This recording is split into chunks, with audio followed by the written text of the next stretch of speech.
Okay. Zog the Heilige Gemara on Daf Chof Gimel Amud Aleph to two dots. The Mishnah says Al Charora Mishalom. So let's turn back a couple of blot to learn the Mishnah inside because we're going to be analyzing this in detail. So the Mishnah is a follow from a base. The second half of the Mishnah says we really discuss this quite a bit. Hakelev Shanot Al Charora. A kelev that took a charora, the holach legodish, and it went to a godish. Now, it's not clear in the Mishnah whose godish the kelev went to. Was the godish owned by the Baal Harara? Maybe not. The Gemara is going to discuss that today. Achal Harara, the animal, the kelev ate the harara, hidlek hagodish, and lit the godish on fire. The halach is Allah harara mishalom nezek shalem, valagodish mishalom chati nezek. And we learned that this shot in this Mishnah is totally in machlokes Rabbi Yochanan and Rish Lakish, whether you hold Eisha Mishum Chetzioi or Eisha Mishum Amoinoi. According to Rabbi Yochanan, that it's Eisha Mishum Chetzioi, therefore, Achal Harara, that's clearly Shane. Hidlik Eshagodis would be Eisha Mishum Chetzioi, and it's the Chetz of the Kelev. So therefore, Allah Harara Mishalom Nezek Shalem, because that's Shane. Alagodish, which is the tzroidos of the shein of the kelev, mishalem chati nezek. That's why there's a payment of chati nezek. That's how Rabbi Yochanan learns this Mishnah. Rish Lakish said the godish is not the gecholim doesn't belong to the bala kelev. So why should the bala kelev be chai for the fire? Therefore, he learns achal harara v'hidlik hagodish, meaning the animal did something unusual. The dog did something unusual with the coal that caused the fire. Therefore, it's no longer Shane, it's actually Karen. And therefore, Al Harar Misham Nezek Sholem, because it's Shane. But Lagodish means just the Mokim where the Gachelis is. That burnt. You pay Chati Nezek als Karen, but the rest of the Godish, there's no Chiyah for, and on the rest of the Godish, the Baal HaKelev would be Potter Lagamri. So now we can see over here on Daf Gimel Amud Aleph how the Gemara analyzes this sugya. Zog to Gemara man chayiv. When it says that on the godish you pay, chati nezek, who is chayiv? Who's chayiv this chati nezek? Zog to Gemara Bala Kelev. The Bala Kelev is chayiv to pay for the godish that got burned. Frek the Gemara Bala chayiv nami Bal Gacheles. Isn't there any liability on the part of the owner of the gacheles? The fact that a dog was able to get in to his property and take the gacheles, doesn't that indicate that the gacheles wasn't properly watched? Zokt Rashi. V'lechayiv nami bala gacheles. The bein mar uvein mar. Say if you're learning like Rabbi Yochanan that you have mishum chetzi amishum amoyna, and say like Rish Lakish the Esau is only mishum amoyna. Mishum Amayna Islu. There's definitely Ishoy Mishum Amayna. Why? Because the Tsudoido is paying. So I'm only paying, the Balakela is only paying 50%. So L'Shalom Balagachelas Chatzi Acher. Let the Balagachelas pay the other half. The Hamamaynahu. The fire is his moment. For Rish Lakish, the Amar Alagodish Kulo have a potter, and according to Rish Lakish, that the Balakela was potter on the Godish. Because it's not the mamoina of the balakela, l'shalom balagacheles kule. Let the balagacheles pay all the damages. His gacheles burnt down Yadim's godish. At this point, the Gemara holds because al kadaitach, and I believe that's the mashkan as well. The gacheles v'charora dechat. The gacheles and the charora belong to one person. The godish dechat and the godish belong to a second person. Now that's not the mashkan. That's the havmin. The Havina Gemara is, which is where we're holding now, that the Gacheles and the Charora belonged to one person, and the Godish belonged to a second person.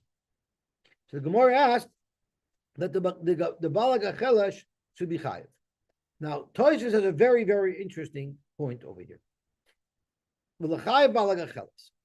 And Toyshus brings up the following point. The halacha is, if the Nizik is totally Posheya, the Mazik is not going to be Chayiv. Now, from the fact that the Bala Kelev is mechuyev to pay for the Charora, shows that the nizik obviously wasn't totally a pesheya. If that's the case, why is the Gemara suggesting that the owner of the charor, the chelas, should have liability towards the godish? If we know there must be some level of responsibility, some level of shmira that the nizik, that the owner of the charora took, so then shouldn't that be enough to say that he's not chayiv if his gachelas burns a godish? So that's what Tosfos focuses on.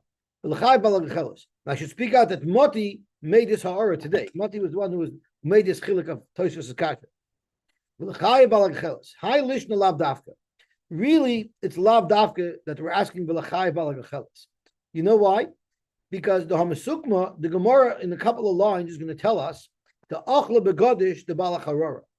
Rashi told us that at this point in the Gemara holds that the balacharora and the balagodish are two different people. But the Gemara is going to say, you know whose godish burned down? The balacharora, his own godish burned down.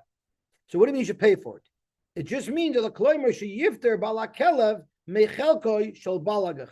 The kasha just is that since there's shared liability, why should the balakelev pay it all? He should only pay his share of liability, but the balagachelash should absorb some of it. V'lo yishalom kima ravia. If I'm only chayiv chati nezek, that because I'm partially responsible, so I should only have to pay half of that chati nezek. Why didn't the Gemara ask a different kasha?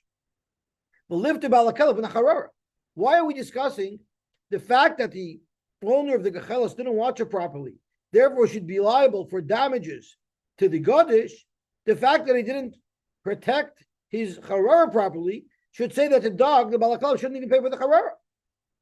V'nir mikan to Tosfos from here you see a big yisoy. V'nir mikan ledaktek the yoser yesh la'odam lizoyer atzmoloi shelo yazik acherim mi shelo yuza. There's a greater, the threshold, the level of care you have to take to make sure that your items don't damage Yener. That requires a much greater level of shmira than the amount of shmira that you're responsible to provide for your own things not to get damaged. The Gemara is suggesting here that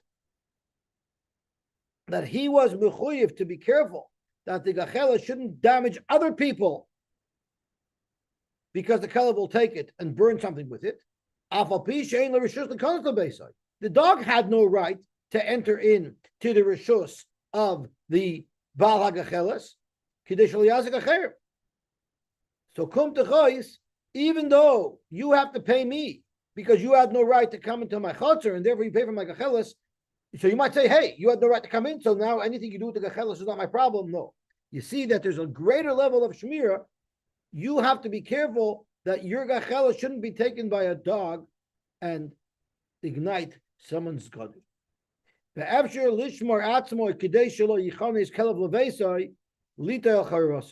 You should have been extra careful not to allow this to happen, that a dog should get into your rishus and take your chorah.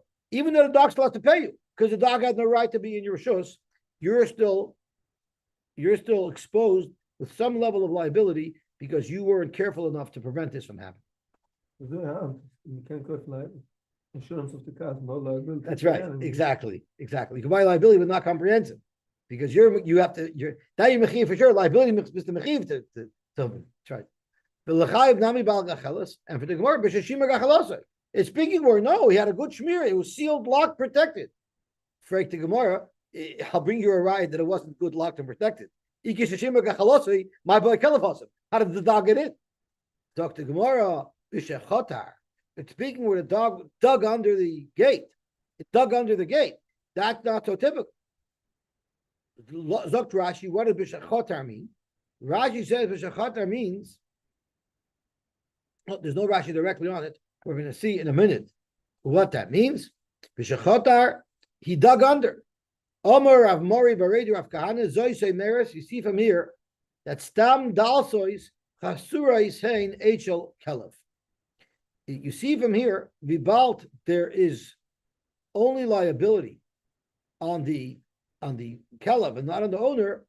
You see that the owner is chayiv. and he's chayiv, even though he can say, how am I supposed to know that my dog's going to dig under the gate? Kamash alone, that he has to make that assumption, and he has to even watch his dog from that. And let's see Rashi. Rashi does not learn like I just said pshat. I actually said pshat like Tosfos. Rashi says, the stam de losas chasuras and esel lakelev v'loitema mashunahu upal genes kamashal. Don't say the fact that a dog dug under a gate, that means it's unusual. It's not normal for that to happen. So therefore, this should be carried and only pay chatinezek, kamash malam, that it's normal for that to happen. It's pretty regular for that to happen. And therefore, it'd be a chiyuv of nezek sholem of shame. Okay, so that is the end of this sugya. The Gemara just analyzed the liability for the balakela to pay for the godish, and the fact that there's no liability on the balagachelas to pay for the godish. Now the Gemara is going backwards. The Gemara is going to now to look at why you have to pay for the charara, because the Mishnah says you pay for the charara nezek shalem and for the godish chati nezek, and the Gemara first focuses on why he's paying chati nezek for the godish. Now we're going backwards. Why does he pay nezek shalem for the charara? Correct the Gemara, the achlahech. Where did the dog eat this charara? Ilema the achla begodish the alma, meaning the dog took the charara out of the rishus nizik, went into someone else's rishus where there was a godish there, and that's where the dog ate the charara, dropped it, and that's where it lit up the fire. Correct the Gemara, he shouldn't be chayiv for eating the charara in such a case. You have to eat it. The beer has to occur in the rishus nizik, and it didn't happen. So why would the dog be chayiv for eating? Let's see what Rashi says over here. The godish to alma, amay mishalem for the charara hashenhu, the chi would be shein, ubeinon sedei acher the nizik v'leka. You don't have the sod of the nizik over here. Loy tricha. So the Gemara has to say this is what Tosfos was referring to earlier. The achla begodish the bal charara. Where was this eaten? Right there in the rishus of the bal charara, and there was a godish right there. Zok to Gemara, tivshoit. We should be able to bring a raya from here. The pi para. The fact of the matter is, first the animal took the harara in his mouth, moved over to a godish. So now when the animal's eating it, it's not in the rishus nizik anymore. It's in his mouth. And we just said that he has to eat it from rishus nizik. It must be that the mouth of the dog is considered like the rishus nizik. Tivshoit, the pi para, in the case of a para, is turning over on tummy base, is kechatzar nizik dummy. The ikechatzar mazik, if you're going to consider the mouth of the dog with the chatzar mazik, leimale, why can't the owner of the dog say, my boy riftach bepuma de boy? What is your bread doing in my mouth, in my dog's mouth? Now everyone should be jumping on me here. What do you mean what you're doing? Your dog took it. Your dog took it. So let's see Tosfos as to what's really going on here. Rashi does not learn like Tosfos, but Tosfos is the pshat that we're going to go with for now. Zok the Heilige Tosfos. It's a pretty long Tosfos, but a very, very logical Tosfos, and it's probably touching on what we're all thinking about anyway. Tivshait the pi para kechatzar niziktam. Tamefrek Tosfos. Why in the world do we need this mission over here to prove that every case of shame, first the animal takes it into his mouth and then it eats it? So from every case of shame, you should have that same raya. From the other cases of our Mishnah, the Tanan Hashem muedes lechol haroyula. So if an animal's eating, obviously it's in its mouth first. So it must be that its mouth is chatzar nizik. Or even when the case we had Machlokes Rav and Shmuel, if an animal eats from the side of the road, Shmuel said the animal has to actually go into the side of the road and take the food. Rav holds that the animal could be in the Rishus Rabbim and lean over and eat it. But either way, there's a chiyuv there. So the animal took food from the chanus. In all those cases, it goes into the animal's mouth. So it's not in the chatar nizik. So why do you need a special raya from our Gemara? It's very obvious. Every case of shame is just so, where the food first ended up in the mouth of the animal, and only then did he eat it. Okay, we'll skip this because this is a little bit more later in the Gemara.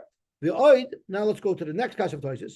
Maika Omar, ma boy riftach b'puma de boy. What type of argument is that? The owner of the kelb is going to tell the nizik, who his dog stole the bread of the nizik, he's going to have the chutzpah to tell the nizik, "Ma boy riftach boy, what is your bread doing in my dog's mouth?" Kivin shekel locha. The dog took it. Of course, that's not a time. Sorry, lokha. Okay, and for Tosfos, therefore Tosfos, I'll tell you pshat. The near Lari, the Mikol Hani the Masnisin Lamotza Lemivsh. We would not have been able to bring a shitos to the shaila of the Gemara from all these other cases of the Mishnah, because what you think the shaila is not that shaila. It's a different shaila. V'loy mahid natal charara. Nor could you even have a raya from our Mishnah. So our Gemara, who says you have a raya from our Mishnah that pipar is kershus and nizik, you don't have a raya from our Mishnah. Mishum desolka daita, because at this point the Gemara holds the imlocha behema peiris b'chotra and nizik v'achla b'shus harabim. If a behema took peiris in the chotra of the nizik and then ate those peiris b'shus harabim, like b'chotra amazik, or he went back to his own rishus, chayiv, it would be chayiv.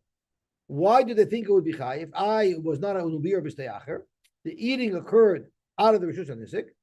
The mechayvinon belakicha lechuda. At this point, it wasn't because the mouth of the animal is considered rishus hanisik. No, it's because it doesn't matter when the animal swallowed, when the animal chewed. It matters where the animal took and that's very logical, where the whole thing originated, where the animal took the food from. And it's very logical to say that that's how it should be toilet. The kivon the pasha b'lekicha. Once the owner of the animal was pasheya and allowed an animal to take food from the rishus hanizik that he had no right to take, malanu b'achila. Why do we care if he swallowed, if he ate it? What's relevant is he took the food away from the nizik. V'hadim matina on mistayacher rishus harabim, that ubir b'stayacher is mad rishus harabim hanu lekicha. Maybe that's just referring to where it comes from. So maybe it's not relevant where the animal eats it. All that's relevant is where the animal takes it from. And yes, you need a beer b'steyacher. You need that you took it from the rishus hanisik. But that's just when he takes it, not when he actually eats it. And therefore, the Gemara had a shayla. What would be if an animal never took anything from the rishus hanisik? The animal is walking down the street, and the cher shayda v'katan, who are potter on any damages that they cause, take food from rishus hanisik, and they feed the animal.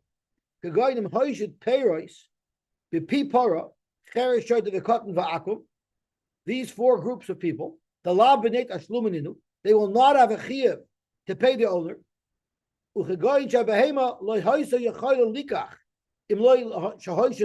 It has to be speaking that the animal would never have had access to this food unless it was helped by these people. So there's definitely a shared liability over here, but there was no lakicha. So now the question is, when he ate it, when it was put into the animal's mouth, is that called chotra and nizik? And therefore there's liability for the animal, and the owner of the animal would have to pay for this food, or it's the chatzara mazik. Vika chatzara nizik tummy, then chayav balapara. Then the balapara will be chayav to pay for all of the food that was eaten. Vika chatzara mazik dummy, it will be potter. Why? Since there was no lakicha here from the rishus hanisik, rather people who were potter put the food into the animal's mouth, and therefore the Gemara has a shaila over here. Since there was no lakicha, would there be a chiyuv just for the achila? But the problem is here you don't have a rishus hanisik, unless the mouth is considered the rishus hanisik. Lagabi the alocha of shein. And not that the Gemara is saying over here you should be punished the shaila. You have absolutely no raya from our Mishnah, because in our Mishnah the kelev went into the rishus hanisik and took the harara, so you had a lakicha from the rishus hanisik. So there's no raya whatsoever to this shaila from our Mishnah nor from any other Mishnah. So Tosfos is lavim masnisin. The Gemara is not being punished the shaila from our Mishnah. Elamisuga de shmaitin, just because of the way the Gemara expressed halacha here. What did the Gemara say over here? The ukma the achla begadish the balacharara. The Mishnah, the Gemara decided the Mishnah has to be speaking that the dog ate it in the gadish of the balacharara. Why? Shemami na the bol lakicha v'achila b'chatzar nizik. You see that you require lakicha and achila b'chatzar nizik, because otherwise, why couldn't the Gemara say very easily that he ate it somewhere else? And the reason why there's chiyuv for Shane is because you had to be b'steachar and lakicha. You see from our Gemara, the Baal Gemara chose to explain the mission this way. You see, our Gemara holds that you need an achila as well, the chatzar nizik. Even though logically, who cares where it is when he eats it? You really should focus on the moment that he's being mafsid in nizik, which is where he's taking it. Nevertheless, it's exeris shekasavu beer b'steachar. That the achila has to be b'steachar. V'tiv shoit, and you could be poshit the shiloh that we had.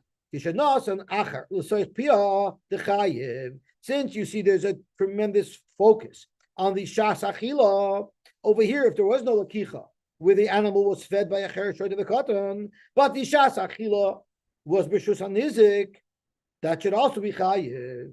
So therefore, the tivshot kishanos and achil l'soich piyah dechayev. The gechatzer hanizik dami, it's considered like a chatzer hanizik. The gechatzer hamazik dami, if you would consider the mouth of the animal eating the food like the chatzer hamazik, and therefore umatzi amar le my boy riftach b'puma dechiyusai. And in the case of the cow being fed by a chereshet of the cut, the owner of the cow could say to the nizik, "I don't have to pay you. It's not my fault. Your food got into my cow's mouth. It's not my fault that happened.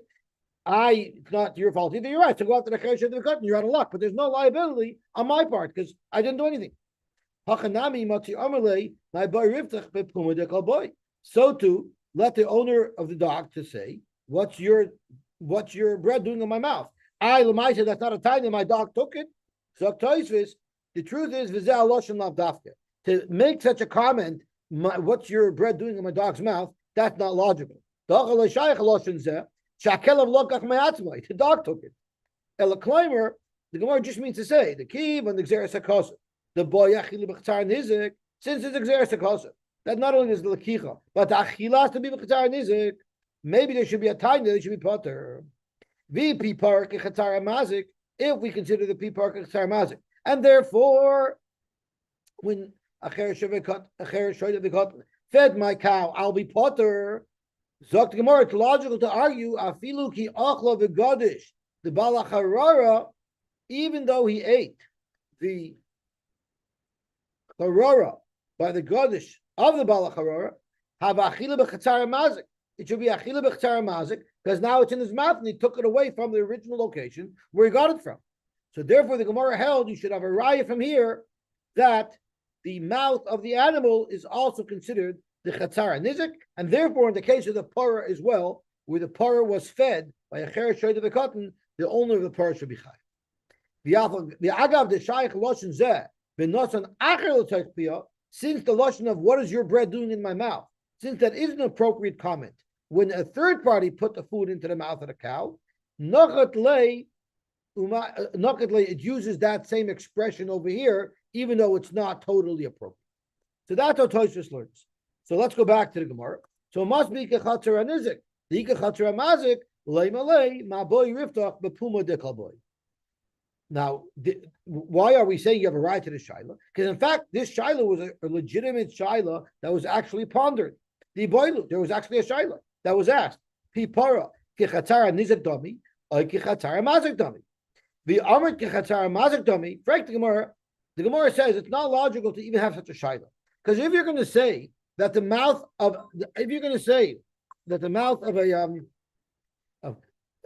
one moment, please. I apologize. I must take this call. Because this is someone waiting for me to pick him up from the airport. Hi. Can I call you back at 8 o'clock? I just cannot talk right now.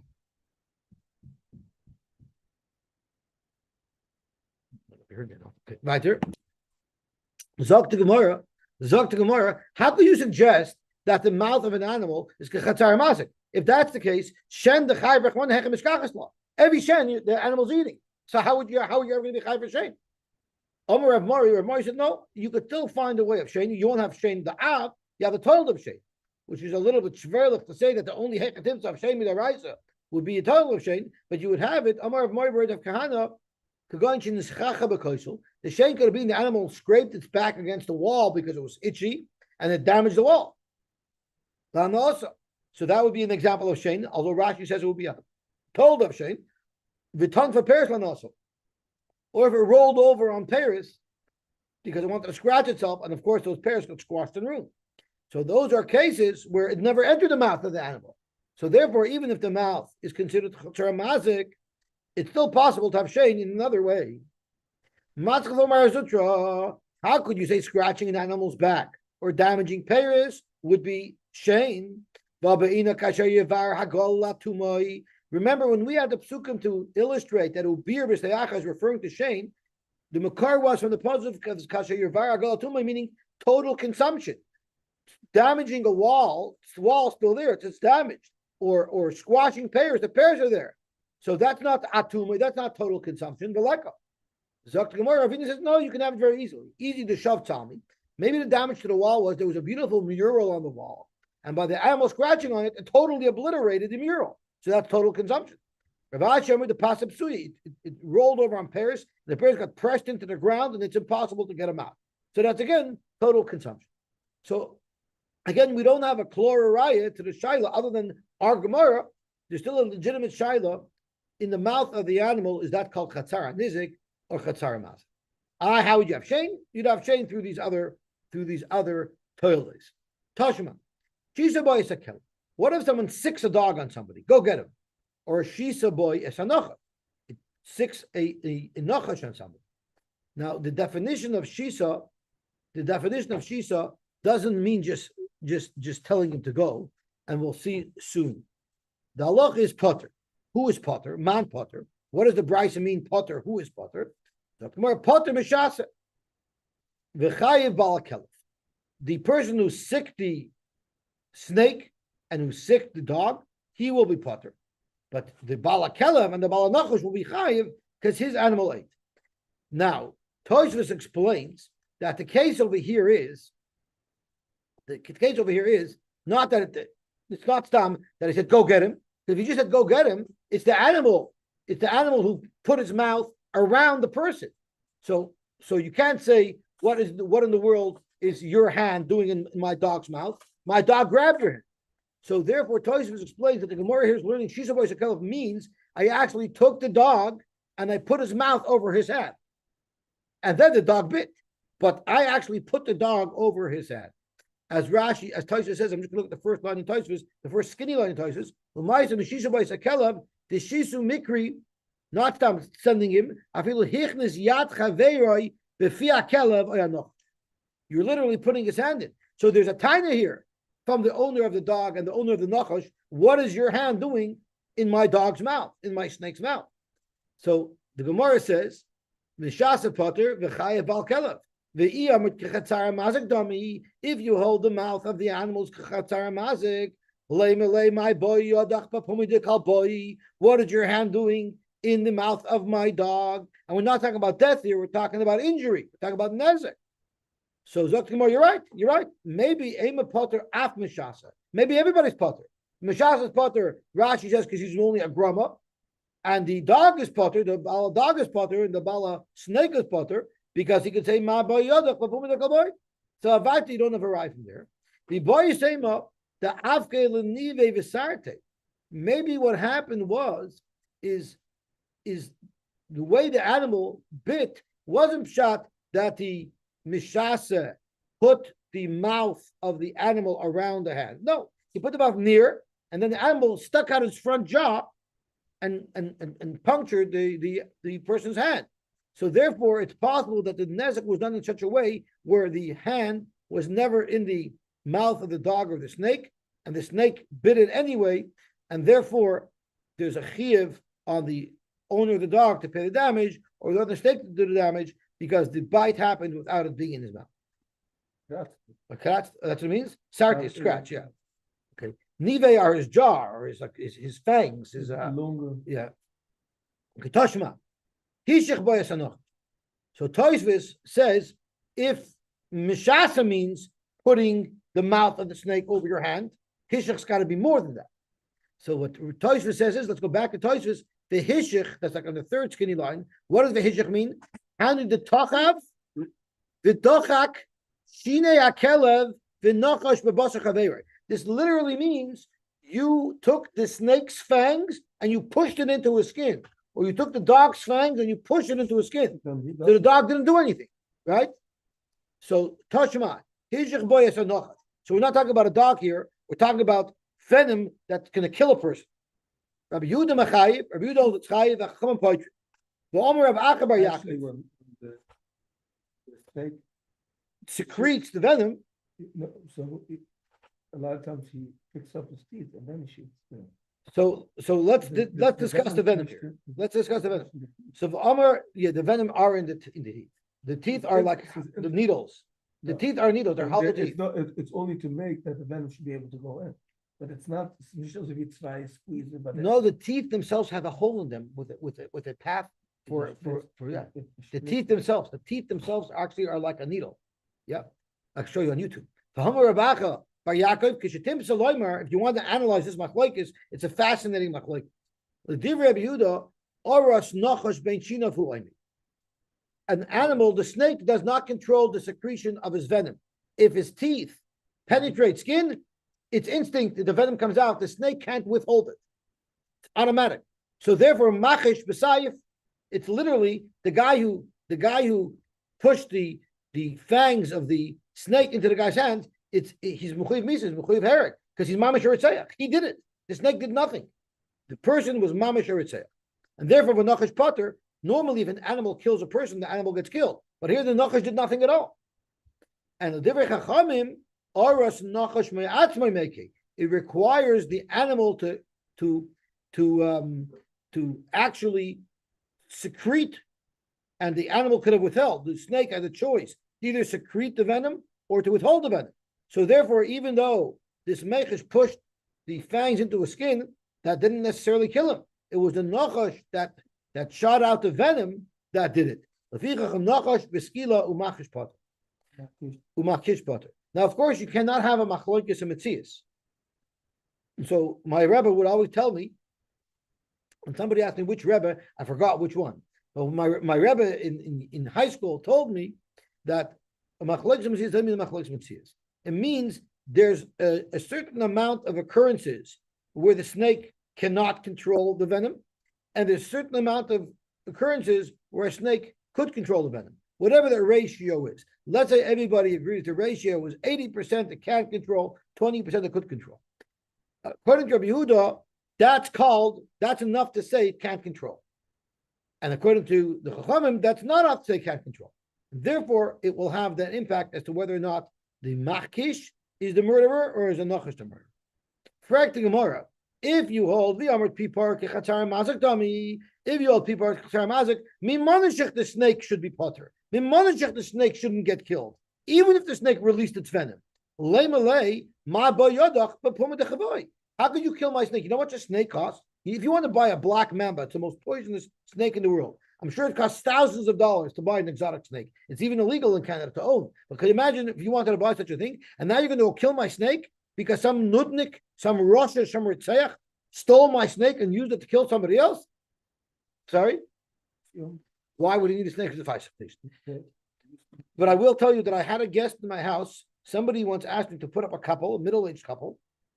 They were here. They lived in Thornhill. They lived in York Hill. And they had a bar mitzvah in the Lubavitch on Brook.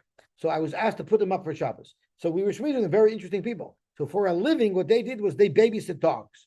So at any given moment, they have like 20 dogs in their house. I told them I will never get near your house. And they told me one day the emergency task force surrounded their neighbor's house. It was a big tumult because a snake, a king cobra, which is a very poisonous snake, escaped from their house. And when the police came, they realized that he had hundreds and hundreds of highly poisonous snakes in that house that he was breeding and he was selling them, and they had to take them all away. There was mamish asakonis nefashos, mamish next door to them. I think they weren't concerned that maybe they would get bitten. They was maybe their dog would get bitten. But that was the story. Anyway, so my boy Yodach, the Puma de Chivoy. Dr. Gemara, that's only a time when it comes to this moment. When it's a question of killing a snake as the snake killed, if the snake killed and it released its venom, we're not going to accept the taina. What was your hand doing in his mouth? Okay, if it's a child of nezek moment, Memela will say that. But when it comes to killing a snake that's a murderer, this is still a murderous snake. It's going to get killed. We're not tamer. How do we know that when it comes to killing an animal that killed a person, that we don't take any excuses? if they had any involvement in the death of a person, the snake or the animal that's a menace gets slaughtered. The Tanya. What happens if someone is walking by a property and there's a big sign on the property, beware of dog, beware of bull, beware of snake? And he says, let me go inside, see what's there. And he goes in, and this big bull comes attacking him. And he got killed because he didn't heed the warning sign. The halach is a shar b'skila. The shark gets killed. Nevertheless, normally, if your ox kills a person, you're mechuyev to pay kofer. Here, the baalim won't pay kofer. Why are baalim petur min kofer? My timer. The owner of the property can say, "Birshusi, my boys. What in the world were you doing in my chutzner? I had a locked chutzner. I had a big sign. I had no negligence. You're a shaita for coming in. Why did you say that? Like the shar as well.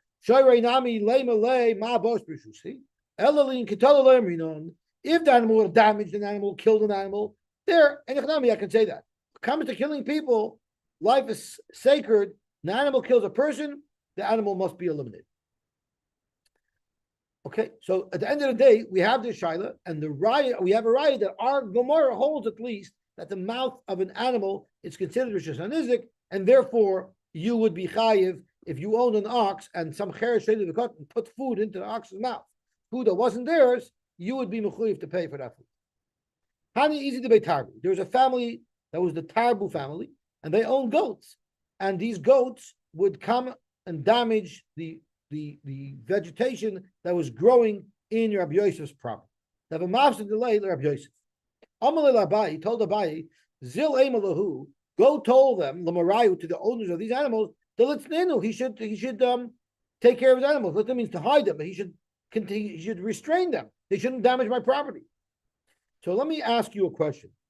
Does Rabbi Yosef have a taina? Maybe Rabbi Yosef has a responsibility to put a gate around to protect the stuff.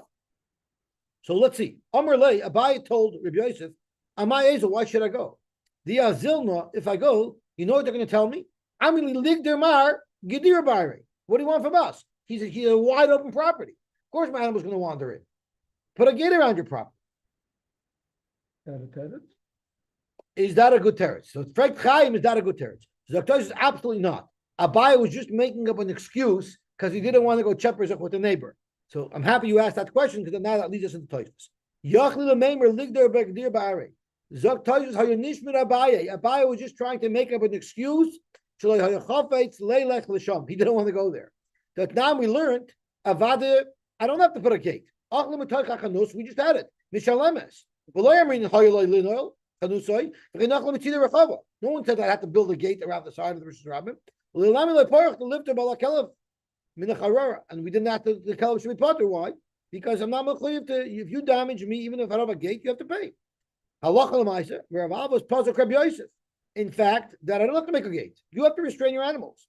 The last day with Abaye, and the Rif does not pass like Abaye's Tanya, the Dechuy Balmi. Abaye just didn't want to go. So he was making up terutzim. But Avada, I don't have to put a gate around my property. You have to restrain your animals.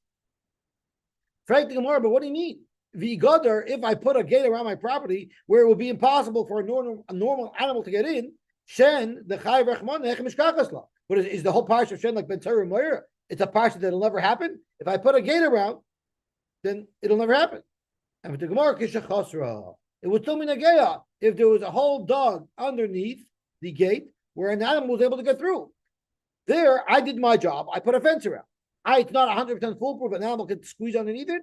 If a zoivite, I've done my job. Inami. Now this is all not halach l'maisa, right? Toshis already told us you don't have to make any gate at all. Inami the nafal guda belalya. What if I had a fence? The fence fell down in the middle of the night, and the nizik didn't know about it, but the mazik knew about it. So the mazik would have had to restrain his animals. That's where it would have been a geshe. Machriz Rabbi Yosef Itema Rabbah, and they wanted to teach a certain halacha to people who traveled between Bavel and Eretz Yisrael. The Salkin La'ela, those who go up to Eretz Yisrael, Udenachsin L'Tachta, and those who are coming from Eretz Yisrael down to Bavel, as follows. Hani Izi the Shuka. They were people who would breed and raise goats till they got nice and fat, and they would sell them for the shchita. So when would they shech them? They would shech them during the special Yom HaShuk, where people would be interested in buying meat. But until then, they had a bunch of wild goats running around causing damage. So on the either the shuka the mafsidi, if they're causing damage, masrina b'marayu, we will warn their owners. So these are butchers. Trey utlosses them 2 or 3 times. Itzayis, if they listen and they restrain their animals, tzayis is good. Beloy, if not, you're allowed to seize them, shech them, and tell them, here's your meat. You can sell it right now, even though he's going to have to sell it at a loss because he can't wait till the Yom HaShuk. There are no freezers in those things. Aminu tiv amsachta. Go right now to the storefront and announce your meat sale, and you'll have to sell your meat now because we're shechting all your animals. The kibbutz zuzach and try to get whatever you could. Let's see Rashi. Tiv amsachta mokei mami da kesafim. Go where the butchers are. The kibbutz zuzach, meaning afilu b'yoyim delav de shukah shachadlu. You're gonna have to shecht it right now. Okay. I'm not sure if I'm reading it right. I understood that you're allowed to shecht it and then make him sell it. Or does it mean we force him to shecht it? What does the article say? We force him to shecht it, or we can actually shecht it? Does anything? Go back to the place where they got to and get your money. Oh no, dus dat machrichim was l'shachtam. You force them to shecht it. So we don't shecht it. We force them to shecht it. Okay, good. Zog the heilige Mishnah weiter. Ezeu tam. What is a tam? Ezeu mud. And what is a mud? So it seems like it's a simple little Mishnah, but it's not simple at all. Kol idu boy shloisha yom. So the Tanakama says that 3 days in a row there has to be an incident that they shtois and they're warned. Then they're a mood. Now the question is going to be: are they mood on day 3 or are they mood on day 4? We'll see. That's the tam. How do you reverse to become a tam? Because you could go back from a mood to a tam. If 3 days in a row they have an opportunity to shtois and they didn't, it makes them into a tam. Divrei Rabbi Yehuda. If Meir Omer, a mood you could become in 1 day. Mood in 3 times in 1 day. An animal shtoist, he's a mood. The tam, yes, 3 days works, but there's a way to become oistam even more quickly. If all the children are shepherding with this animal and the animal doesn't shtois, it's a right that the animal really, really calm down because it's dealing with all of the shepherdai of the children and it's not getting nervous. It's not shtois. He mellowed. My time in Rabbi Yehuda. What is the could be he saw his chaver get shechted because he killed somebody. My time in Rabbi Yehuda. What is the svara of Rabbi Yehuda who says 3? Amar Abaye, it says Vim shar nagachu mitemoil shilshay. So temoil is 1 day, mitemoil is 2 days, trey, and shilshaim is plasa. So if for 3 days the animal shtoises v'lo yishmerenu balav, and the baal still didn't watch him, and then he shtoised again, also on negicha revias. That's telling us that on the 4th negicha he pays nezek shalom eliyah. Rav Amar, it's only 2 times. The 3rd time is a mood already. Tmoil, mitmoil is chad. Shilshem is trey. V'lo yishmerenu ha'idna chayiv. So Rava learns in Rabbi Yehuda the 3rd time is a mood, not the 2nd time. Okay, and we'll stop here, and tomorrow, Bez Hashem, we will learn the sheet of Meir. Meir gets a little bit more complicated. So everyone should have a good tavach. Thank you very much. We should have a bench tavach, a mazel tavach. Mitchem tomorrow at 7 and at 9 we will lead off Haftal.